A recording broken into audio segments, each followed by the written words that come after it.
Jutarnja ili večernja rutina? Ja pre par godina nisam imao ni jednu od njih.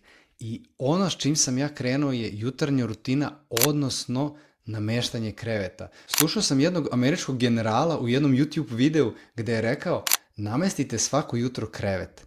Ukoliko imate loš dan, barem ćete se vratiti kući na namešten krevet. I to je prva rutina s kojom sam ja krenuo, odnosno prva stvar koja je bila deo moje jutarnje rutine, koja je sad već nekih 20-25 minuta. U to isto vreme slušao sam Srđana Zirovića gde je on predložio da odštampamo kalendar za ceo mesec po danima i kako uradimo nešto iz jutarnje rutine, odnosno kad uvodimo neku novu, da prekrižimo taj dan. I tako sam ja krenuo. Namestim krevet, prekrižim, posle nekih mesec dana to je već postalo deo moje jutarnje rutine. Naravno, preskočio sam nekoliko dana, ali nakon toga više nisam čekirao i to je nekako postalo deo mene i svakog jutra sam radio. Koja je tvoja jutarnja rutina?